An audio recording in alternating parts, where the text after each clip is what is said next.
Shyam, Shyam. Ma'am आया ma'am, ये लीजिए गर्मा गर्म कॉफी मैम। मुझे कॉफी नहीं चाहिए, मुझे बहुत ठंड लग रही है। आपको ठंड लग रही है? एक और ब्लैंकेट ला दो प्लीज। मैम ठीक है, अभी लाता हूँ मैम। मैम ये जल्दी लीजिए करो। काश्मीर ब्लैंकेट मैम, बहुत अच्छा है। आपको ठंड नहीं लगेगी मैम? हाँ अभी भी अब ठंड तो लग नहीं। रही है, एक और ला दो प्लीज। अच्छा अभी भी लग रही है, ठीक है अभी ले आता हूँ मैम।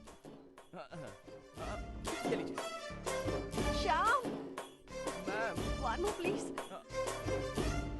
म्याऊ one more blanket, म्याऊ। one more blanket. ब्लैंकेट खत्म मैम, ब्लैंकेट खत्म। म्याऊ।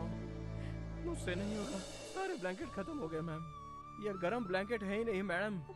वो क्या है ना, आपके शरीर में जो ठंड है ना, वो ब्लैंकेट से नहीं जाएगी मैम।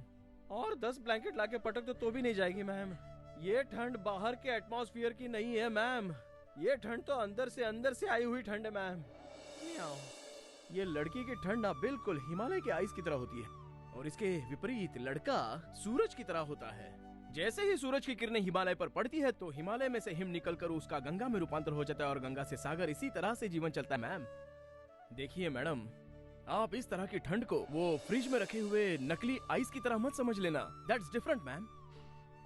मैम, आदमी के पास करोड़ रुपया होकर क्या फायदा जब साथ रहने के लिए जीवन साथी ही ना हो। ऐसा जीवन जीकर भी क्या फायदा होगा मैम।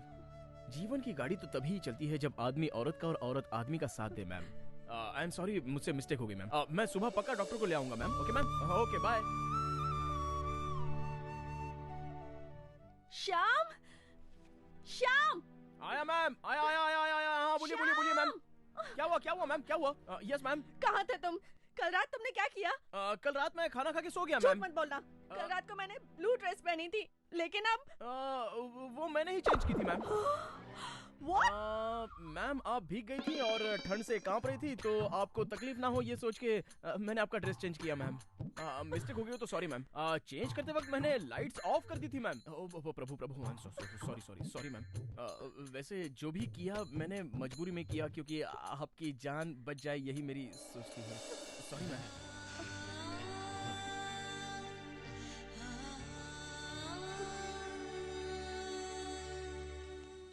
आई एम सॉरी, लेकिन मैं तुम्हें अभी डिसमिस कर रही हूँ। मैम कल से तनख्वाह नहीं मिलेगी, लेकिन रहोगे यहीं पर। लेकिन अब क्या ऐसे काम करने के लिए भी तनख्वाह देनी पड़ेगी? मैं कुछ समझा नहीं मैम। मेरा मतलब है, पति को कोई तनख्वाह देता है क्या? ओह मैं समझ गया। Got it ma'am. लेकिन मैं मंगलसूत्र कैसे पहनूंगा? स्टूपिड, मंगलसूत्र तुम मुझे पहनाओगे। ओह ऐसा है क्या मैम? लेकिन जब लड़का और लड़की समान है तो लड़के को भी मंगलसूत्र पहनना चाहिए ना मैम। Shyam, don't joke. मेरा मन बदल गया तो मैं ही पहना दूंगी। हाँ मुझे कोई प्रॉब्लम नहीं है मैम। लेकिन बच्चा तो आपको ही होगा ना मैम। हाय श्याम। हाय। मैं तुम्हें कुछ बताना चाहती हूँ। हाँ, अच्छा हुआ आ गए, एक सरप्राइज है। चलो तो सही। सरप्राइज? हेलो फ्रेंड्स, मैंने अपनी कंपनी के नए मैनेजर के बारे में बताया था। वो यही हैं, श्याम प्रसाद। अभी हम दोनों शादी करने वाले हैं। देखिए मैं ये न्यूज अभी तुरंत किसी को बताना नहीं चाहता था, तो नो श्याम, ऐसी बात तो मत करो। ये न्यूज लोगों को पता चलनी चाहिए। फ्रेंड्स, ये मेरे लिए बहुत इम्पोर्टेंट है। Make this a great cover story, okay? उस दिन के बाद शाम कहाँ चले गए मुझे भी नहीं पता, लेकिन आज भी मैं उनसे बहुत प्यार करती हूँ। योर ऑनर, मैं आपसे दरख्वास्त करती हूँ कि इन्हें छोड़ दिया जाए। आप इनसे कुछ पूछना चाहेंगे? अब मैं इनसे क्या पूछूं जज साहिबा, ये तो खुद ही मेरी वकील बनकर मेरी ही साइड ले रही है मोहतरमा। ये भी मान गई है कि मैं नहीं हूँ। Order order.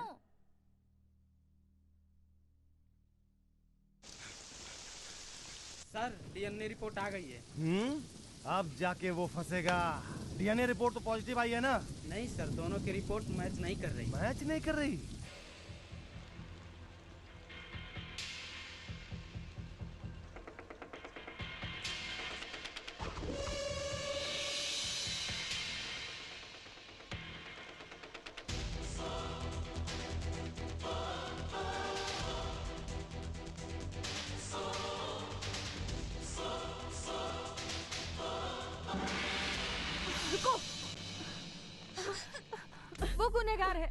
उसने तुम्हारी जिंदगी भी तो खराब की, उसको क्यों बचाया? नहीं, किसने किसकी जिंदगी खराब की है उसका फैसला तो अब ऊपर वाला करेगा, और वो गुनहगार है या नहीं इसका फैसला जज करेंगी। और जो उसने तुम्हें धोखा दिया उसको ऐसे ही छोड़ दोगी? उसका क्या? हाँ, उसने मुझे धोखा दिया है, लेकिन आज भी मेरे दिल में उसके लिए बहुत प्यार है जो कभी कम नहीं होगा। तुम पागल हो गई हो। अब मैं तुमसे क्या कहूँ तुम शायद मेरी बात नहीं समझ सकती। योर ऑनर, सामने कटघरे में खड़ा जो व्यक्ति है वो 100% शातिर दिमाग वाला है। इसने अपने शातिर दिमाग से अपने स्वार्थ के लिए सबको अलग अलग तरीके से धोखा दिया, और तो और इसने अपने भाई को भी नहीं छोड़ा। ये बात अदालत में इसके भाई ने भी साबित किया, और लड़कियों ने भी कहा है कि इसने भेष बदल करके अलग अलग तरीके से अलग अलग लड़कियों को फंसाया भी है, फंसाने के बाद धोखा दिया इसने। ये बहुत शातिर है। ये बात तो यही साबित हो जाती है कि ये खुद कोर्ट में अपना डिफेंस कर रहा है, इससे और क्या बड़ी चीज हो सकती है। I agree he is a genius, but he is an evil pervert criminal genius, genius in crime. ये जीनियस है तो वेज भी खाएगा, नॉन वेज भी खाएगा, और जरूरत पड़े तो पानी को बियर बना के भी पी जाएगा। ठीक उसी तरह से उन लड़कियों के साथ भी इसने ऐसा ही खेल खेला है। धोखा देने में ये इतना शातिर है कि इसने अपने सगे भाई को भी नहीं छोड़ा। योर ऑनर, इसके अभिनय को देखकर बॉलीवुड के लोग भी चकरा जाएंगे। केस के शुरुआती दौर से ये कहता आ रहा है कि मैं वो नहीं हूं, मैं वो नहीं हूं, मैं वो नहीं हूं। ये क्या साबित करना चाहता है आप जानती हैं, लेकिन न्यायालय बेवकूफ नहीं है। तुम्हारे गुनाहों का पर्दाफाश हो चुका है। इंडियन पेनल कोड की धारा 493, 494, 495, 496 और 497 के तहत मैं अदालत से दरख्वास्त करता हूं कि इसको कठोर से कठोर सजा मिलनी चाहिए, ऐसी मैं विनती करता हूं। That's all your honour.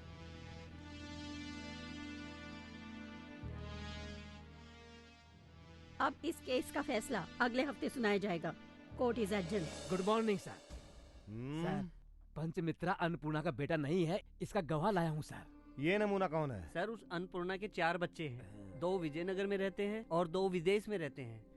मतलब पंचमित्रा अन्नपूर्णा का बेटा नहीं है, हम सबसे झूठ बोल रहा है।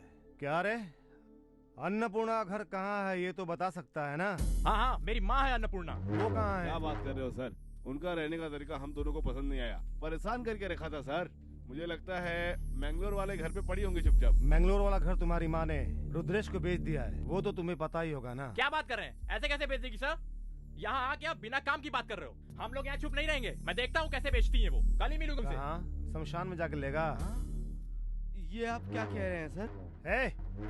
तुम्हारी माँ को मरे हुए 1 साल हो चुके हैं। तुम्हारी माँ बीमार थी ना, तुम दोनों में से कोई पैसा खर्चा नहीं करना चाहता था, इसलिए तुम दोनों ने अपनी माँ को घर से निकाल दिया और कभी पता भी नहीं किया कि वो जिंदा है या मर गई है। ज्यादा दिमाग मत खराब कर, नहीं तो बहुत बुरा होगा। रास्कल्स। उसने मेरी बहन की जिंदगी को बर्बाद कर दिया। वो जेल से जिंदा बाहर नहीं आना चाहिए। वो जैसे ही कोर्ट से बाहर निकलेगा तुम सब मिलकर उस पर हमला कर देना। वो बचना नहीं चाहिए।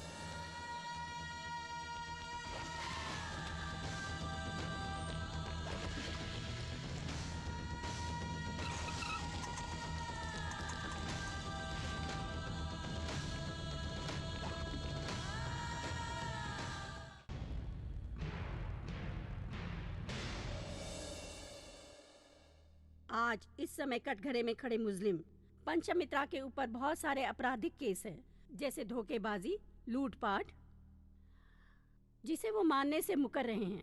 केस में वो शरीक नहीं है, इसलिए अगर इन्होंने गुनाह नहीं किया है तो कौन है वो गुनहगार, उसे हमें ढूंढना होगा। अभी तक जो भी सबूत हमारे सामने हैं वो पंचमित्रा को गुनहगार साबित करने में नाकाफी है। हमारे पुलिस द्वारा पेश किए गए एकमात्र साक्षीदार थे मिस्टर डेविड फर्नांडिस, इस केस के मुख्य इकलौते गवाह। उसमें भी डीएनए रिपोर्ट से भी ये साबित नहीं हुआ है कि ये दोनों भाई हैं। रेखा के भाई को मिस्टर विजय ने 25 लाख रुपए का धोखा दिया, ये प्रूफ हो चुका है। ये 25 लाख रुपए विजय द्वारा मंत्री जी को घूस देनी चाहिए। दैट मीन्स ये देश के लिए बहुत ही घातक है। घूस लेना और देना ये किसी भी देश की तरक्की के लिए बहुत ही घातक है, ऐसा संविधान में है। अब भक्ति में लीन माँ और बेटी, इन दोनों को किसी बहरूपिये ने ठग लिया, पर कोई गवाह नहीं। राधा और चंद्राबाई कोई सबूत नहीं दे पाई। मिस्टर जोसेफ फर्नांडिस ही पंचमित्रा है, इसका भी कोई सबूत नहीं मिला है, जबकि पब्लिक प्रोसिक्यूटर ने बहुत ही अच्छी दलीलें दी है जो कि नाकाफी हैं। ये पंचमित्रा ही वो जोसेफ फर्नांडिस है, ऐसा भी कोई प्रूफ नहीं है। अगर और भी कोई साक्षी है तो अब तक आपको ला देना चाहिए था। गवाह के अभाव में पूरा केस सुनने के बाद पंचमित्रा ही अपराधी हैं, इस बात पर मुझे संदेह हो रहा है। पंचमित्रा ने ही अपराध किया है, इसका कोई आधार नहीं है, कोई सबूत नहीं है। पंचमित्रा पे कई दिनों से जो मुकदमा चल रहा है, कोर्ट सारे सबूत को खारिज करती है और आज कोर्ट इन्हें बाइज्जत बरी करती है।